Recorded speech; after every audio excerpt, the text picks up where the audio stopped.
ಗರ್ಭಗುಡಿಯ ಒಳಗಡೆ ಒಂದು ಅತಿ ಹಳೆಯ ಪರಂಪರೆಯುಳ್ಳ ಒಂದು ದೀಪ ಇದೆ. ಅದು ಯಾವ ಶತಮಾನದಿಂದ ಉರಿತಿದೆ ಅಂತ ಹೇಳಕ್ ಗೊತ್ತಿಲ್ಲ ಅಂತ ಹೇಳ್ತಾರೆ. ಹೌದಾ? ಎಲ್ಲಾ ದೀಪಗಳು ಇದೆ, ಎಲ್ಲ ತುಪ್ಪದ ದೀಪಗಳೇ, ಎಣ್ಣೆ ಹಾಕೋದಿಲ್ಲ ಅಲ್ಲಿ. ವಿದ್ಯುತ್ ಕಾಂತಿಯಲ್ಲಿ ಸ್ವಾಮಿ ನೋಡಿದ್ರೆ ಒಂದು ವಿಶೇಷವಾದಂತಹ ಅನುಭೂತಿ. ರಾತ್ರಿ ಏಕಾಂತ ಸೇವೆಯ ಸಮಯದಲ್ಲಿ ಎಲ್ಲಾ ದೀಪಗಳನ್ನು ತಂಡಕ್ಕೆ ಮಾಡ್ತಾರೆ. ಬೀಗ ಹಾಕಿಂತ ಮುಂಚೆ ತಂಡಕ್ಕೆ ಮಾಡಿದ ನಂತರ ಬ್ರಹ್ಮ ಅಖಂಡಲ ಅಂತ ಒಂದು ಅಖಂಡಲ ಇದೆ.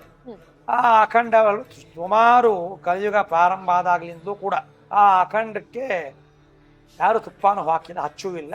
ಅದು ಬ್ರಹ್ಮದೇವರೇ ಬಂದು ಆರಾಧನೆ ಮಾಡಿ ದೀಪ ಹಾಕಿರ್ತಕ್ಕಂತಹ ಒಂದು ಶಾಸ್ತ್ರವಾಕ್ಯ. ಅಲ್ಲಿ 6 ಕಾಲ ಅರ್ಚನೆ ಆಗತ್ತೆ ಬೆಟ್ಟದ ಮೇಲೆ.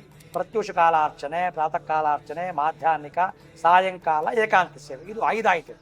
6ನೇದು ಏಕಾಂತ ಸೇವೆ ಆದ ನಂತರ ಆ ವಿಮಾನ ಗೋಪುರ ಬ್ರಹ್ಮರಂಧ್ರದಿಂದ ಸಾಕ್ಷಾತ್ ಬ್ರಹ್ಮದೇವರೇ ಬಂದು ಸ್ವಾಮಿನ ಆರಾಧನೆ ಮಾಡ್ತಾನೆ. ಅಲ್ಲಿ 33 ಕೋಟಿ ದೇವತೆಗಳು ಕೂಡ ಇರ್ತಕ್ಕಂತಹ ಕ್ಷೇತ್ರ ಅದು.